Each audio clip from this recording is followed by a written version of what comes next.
I'm Tom from the Horrors. I'm Josh from the Horrors.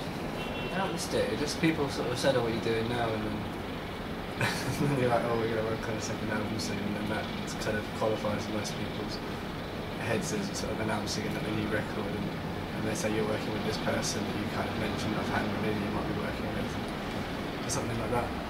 We just had a lot of time. We got dropped by Universal, so that was like one thing.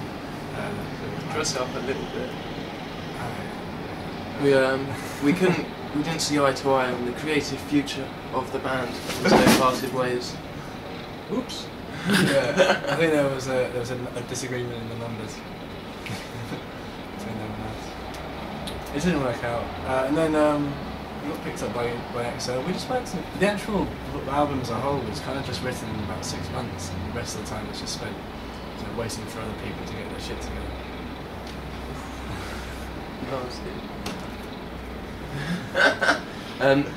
Should we fill this out a bit better?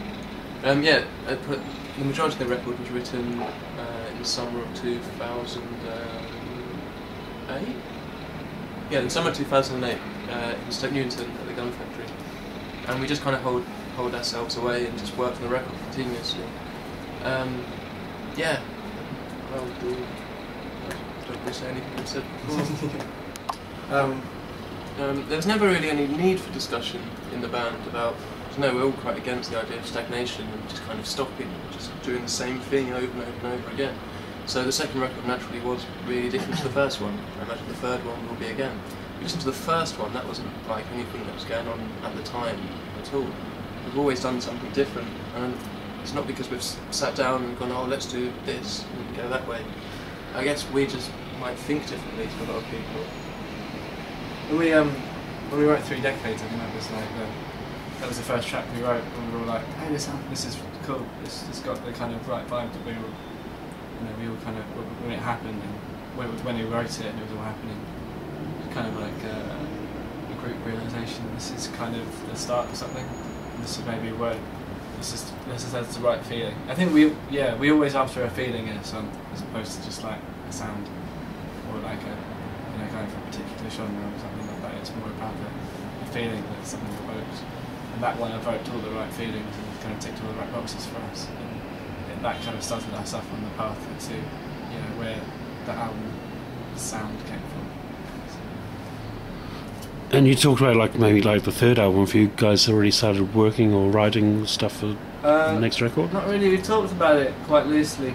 It's kind of, you don't really want to say anything definite until you actually start writing it, because as soon as you say something, it gets put out that New Horrors album is going to sound like this and that, and then when it doesn't, people are like, oh, it gets out kind of out of hand, and it starts a life of its own before it's actually had a chance to become a proper idea or something like that. We don't really want to fence ourselves in before we start working. Exactly. That would be, I don't know, kind of counterproductive. But we have talked about it. I think it would just be a step on. We're going to build a studio. We've been trying to find a space to kind of build a studio in and record it all there and just do it ourselves. And I'm quite looking forward to it. Have you got any ideas of when you might start doing that? Or as soon as possible, really. March. I mean, as soon as we found a space, stop touring. And finish the studio. So just start straight away. 2014, probably. This happens to most bands when they go, we'll build a studio, and you don't see them for like a decade, and they come back and go, wow, this is amazing, we've really got a nice sounding room now. Oh shit, we're supposed to write a record. Soon though. And then kind of the fact that we'll have a space that we can just record in all the time, it means we can do stuff quickly.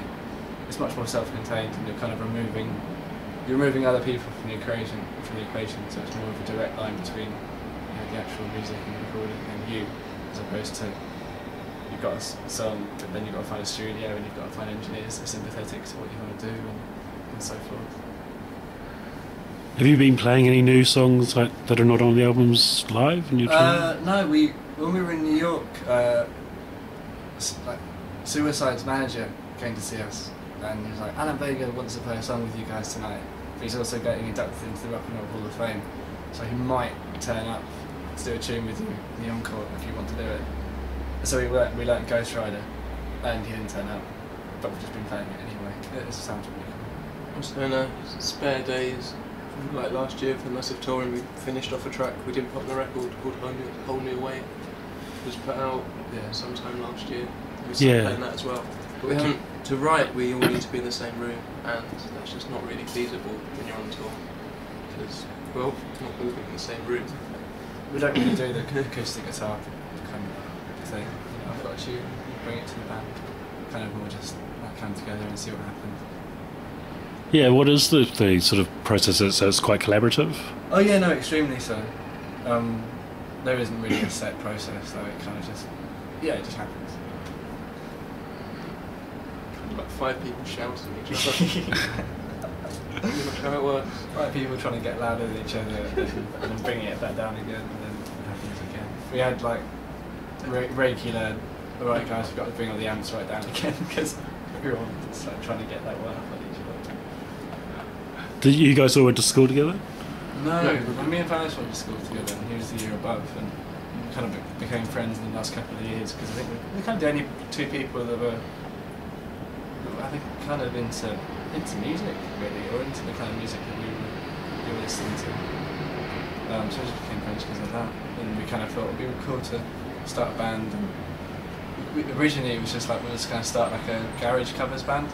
We were just going to play like our favourite garage tunes, and, just for fun, because no one else was doing. There was no bands like that in London really. I mean, there were a few people who had been doing it for a while, but there was no kind of like young garage bands around doing that kind of thing. And then we started playing, and what we actually sounded like wasn't really kind of the idea at all. It kind of took a life of its own completely. Hey, with the horrors, and you're watching Cheating Podcast.